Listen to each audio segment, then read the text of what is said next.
नमस्कार, मैं हूं डॉक्टर दीप्ति मिश्रा। मैं एक कैंसर सर्जन हूं। तो हम लोग बात कर रहे थे पित्ताशय के कैंसर की या गॉल ब्लैडर कैंसर की। सबसे पहले यदि हम किसी भी कैंसर का नाम लेते हैं तो एक हमारे मन में क्वेश्चन आता है कि होता क्यों है।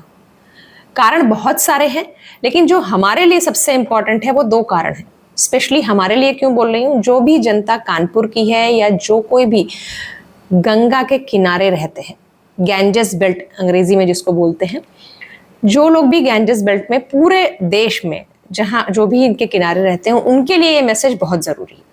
क्योंकि क्या देखा गया है, जब पित्ताशय में पत्थर होता है, जो स्पेशली ये लोग होते हैं, गंगा में बहुत सारे पोल्यूशन है। गंगा बहुत पवित्र नदी है, फिर भी इतने पोल्यूटेंट हैं, प्रदूषण के इतने तत्व हैं, जिसके कारण जब स्टोन बनता है तो उसमें जो हानिकारक जो पदार्थ है बहुत दिनों तक गॉल ब्लैडर के अंदर रहते हैं, उसको इरिटेट करते रहते हैं। और ये देखा गया है, ये जो होने की जो संभावना, कैंसर होने की संभावना इन गॉल ब्लैडर स्टोन के मरीजों में बहुत ज़्यादा बढ़ जाती है।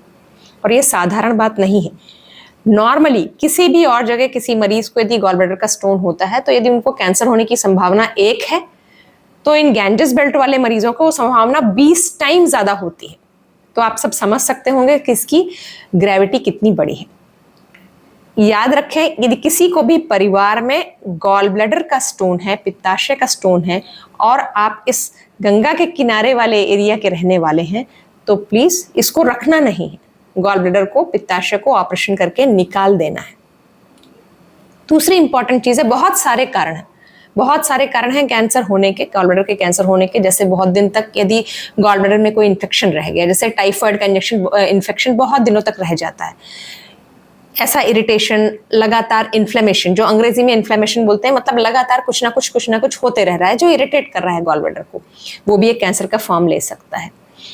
सो ये सारी चीजें हमें ध्यान रखते हुए आगे क्या करना है, किस स्टेप पे हमें ध्यान रखना है, अगले वीडियो में आपके साथ डिस्कस करूंगी।